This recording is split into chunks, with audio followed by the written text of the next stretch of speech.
اعزاز صاحب، ایک اور چیز، اسرائیل کی جانب سے ایران پر حملے اور امریکی صدر کے بیانات کی روشنی میں اصل ہدف تو ایران کے جوہری پروگرام کو رکوانا تھا، تو کیا اس جنگ بندی کے بعد ایران اپنا جوہری پروگرام روک سکتا ہے یا کافی پیچھے چلا گیا، جس سے ٹرمپ صاحب کہتے ہیں کہ اب وہ پاسبل نہیں ہے کہ دوبارہ کوئی اس قسم کا پروگرام کنٹینیو کر سکے؟ میں ویسے اس بات سے کو نہیں مانتا. اس کی وجہ یہ ہے کہ جتنا ان کا فسائل مٹیریل تھا وہ وہاں سے لے گئے تھے، لوگ بھی لے گئے تھے، ٹھیک ہے. اچھا، کچھ سائنسدان ان کے چلے گئے تو اور بہت نیچے سے آ جائے گی سائنسدانوں کی، وہ کبھی کم ہوتی ہے اور بلڈنگز بھی بن جاتی ہیں. اس لیے میرا یہ خیال ہے کہ ایران کے پاس دو راستے ہیں. ایک راستہ تو یہ ہے کہ اگر امریکہ یہ گارنٹی دیتا ہے کہ سینکشنز اٹھا دے گا تو وہ نیوکلیر ڈیل کر لیں گے.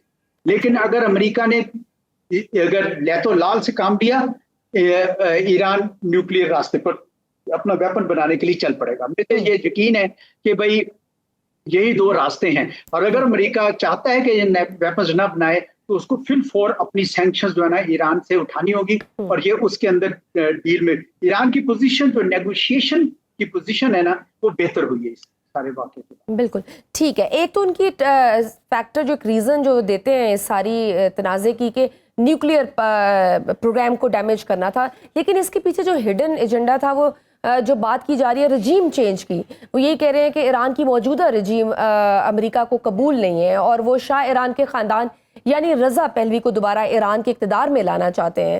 تو اب جنگ بندی کے بعد یو تھنک کہ ممکن ہوگا کہ اس رجیم چینج ہو سکتا ہے، اور اگر ان کیس یہ رجیم چینج ہوتا ہے تو اس کے پاکستان پر کیا اثرات مرتب ہو سکتے ہیں؟ دیکھیں، جو زمانہ تھا جب یہ باہر سے سی آئی اے ایران میں گورنمنٹس لاتی اور لے جاتی تھی وہ ختم ہو گیا. اچھا.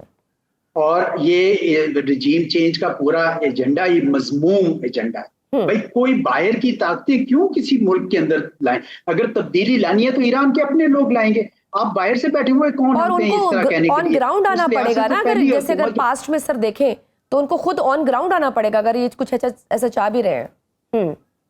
جی آپ نے صدام حسین کو ہٹا دیا، آپ ٹروپس آن گراؤنڈ لے آئے. آپ دیکھیں ان کے ساتھ کیا ہوا.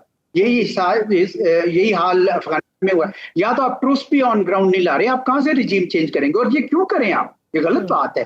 لیکن ایران کے اپنے عوام فیصلہ کریں کہ کون سی حکومت رہنی چاہیے کون سی نہیں رہنی چاہیے. تو میں اس مفروضے کی بنیاد پر پاکستان کے اوپر کوئی اثرات کیوں کروں؟ بھائی وہ تو ضرورت ہی نہیں ہے. بلکہ میں سمجھتا ہوں کہ اس سارے واقعے کے بعد پاکستان کے ایران کے ساتھ جو تعلقات ہیں وہ انتہا کو پہنچ کے اچھائی کی طرف چلے گئے ہیں، کیونکہ ان کو یہ پتہ چل گیا ہے کہ ان کا دوست کون ہے، ان کا دشمن کون ہے. اور وہ جو ساری جگہ انڈیا کو ملی ہوئی تھی چار بہار کے علاقے میں، وہ ساری کی ساری جگہ اب یہاں سے جائے گی، کیونکہ انڈیا نے اسرائیل کا ساتھ دیا، ایران کا نہیں. اعزاز صاحب، ایران کی جانب سے امریکی اڈوں کے بعد یہ ایکسپیکٹ کیا جا رہا تھا کہ جنگ کا دائرہ کار وسیع ہوگا، مگر امریکہ نے کوئی سخت رد عمل کی بجائے ایران کا شکریہ ادا کرتے ہوئے سیز فائر کا اعلان کیا. یہ سارا بڑا انپریڈکٹیبل معاملہ تھا. آپ کو کیا لگتا ہے کہ کیا اس کی وجہ جو ٹرمپ صاحب کو تنقید کا سامنا کرنا پڑا کانگریس میں، یا پھر وہ اپنی عوام کو ساتھ میں یہ بھی کنوے کرنا چاہ رہے ہیں کہ وہ پیس میکر ہیں اور وارز کے بڑے اگینسٹ ہیں؟ یہ ساری وجوہات ہو سکتی ہیں. جی یہ بات تو کہی جا رہی تھی کہ یہ جنگ طول پکڑے گی. میں خود بھی کہہ رہا تا وقت کہ ایک پارٹی کمزور پڑی اور وہ پارٹی اسرائیل کی تھی. اسرائیل کمزور پڑا. امریکہ کا بھی مسئلہ تھا کیونکہ اس کے اپنے جو کیمپ تھا ماگا کا کیمپ، اس میں لوگ آوازیں اٹھا رہے تھے کہ آپ جنگوں میں مت جائیے.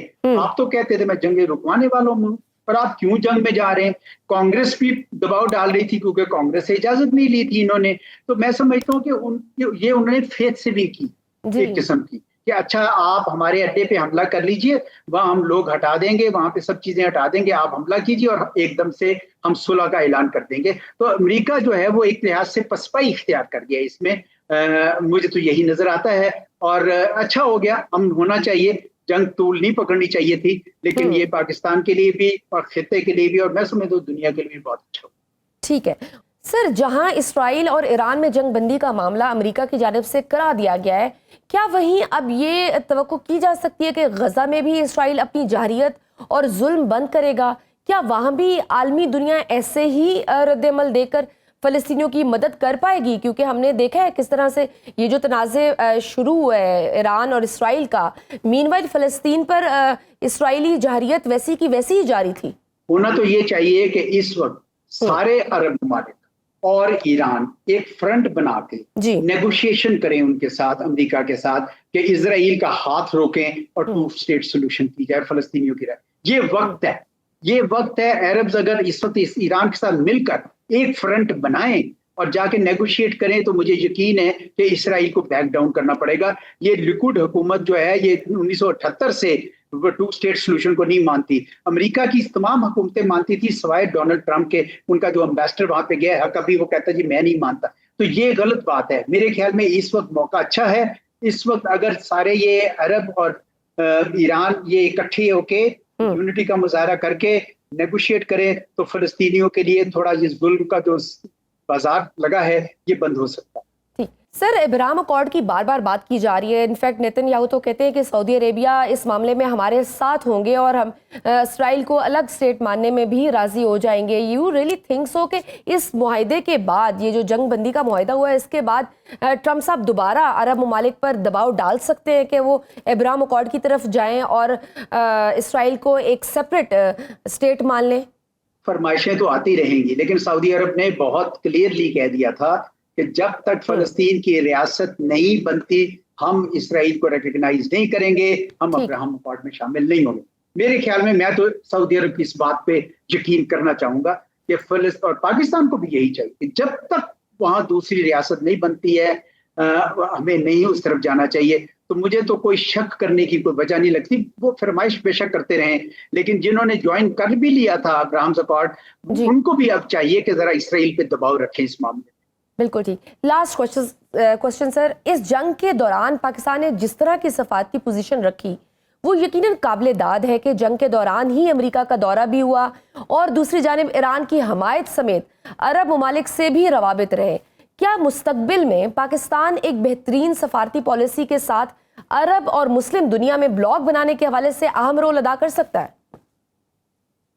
بلاک بنانے کا تو مجھے نہیں پتا جی، ایک OIC بنا ہوا ہے نا جی، لیکن پاکستان کا بہت اونچا ہوا ہے ماشاءاللہ، اور یہ سب 10 مئی کے بعد سے ہوا ہے۔ یہ ایک نیا پاکستان ہے، لوگوں میں حوصلہ ہے، امید ہے۔ ہمیں اب اس کے لیے کوشش یہ کرنی چاہیے کہ دنیا میں تو جو ہو رہا ہو اپنا کردار ادا کرتے رہیں، لیکن داخلی حالات پہ توجہ دے کے اپنی اقتصاد بہتر کریں، اپنی گورننس کریں، لا اینڈ آرڈر کو بہتر کریں۔ آج پاکستان کی جو دنیا میں قدر و منزلت ہے وہ بہت اونچی ہے، اس کو استعمال کریں، اس کو استعمال کر کے پاکستان کو ایک حقیقی معنوں میں مضبوط ملک بنائے۔ اب آپ کو پتہ چل گیا ہے، ساری دنیا کو پتہ چل گیا ہے کہ کوئی کسی کے کام نہیں آتا سوائے انسان کے، انسان کہہ رہا ہوں، ایک ملک کے اپنی قوت کے۔ تو آپ کے پاس اپنی قوت ہوگی، اقتصادی بھی، ملٹری کی بھی، سیاسی بھی، تو آپ کو کوئی دنیا کی طاقت شکست نہیں سکتی اور ہندوستان کے کوئی مضمون مقاصد کامیاب نہیں ہو سکتے۔ بہت شکریہ۔ فارمر فورن اعجاز چودھری صاحب ہمارے ساتھ موجود تھے۔ ہم پرعزم ہیں آپ کو آگاہ کرنے کے لیے۔ اگر آپ دنیا بھر سے حاصل ہونے والی اطلاعات، معلومات اور خبریں جاننا چاہتے ہیں تو ابھی سنو نیوز کا YouTube چینل سبسکرائب کریں اور بیل آئیکن پر کلک کریں۔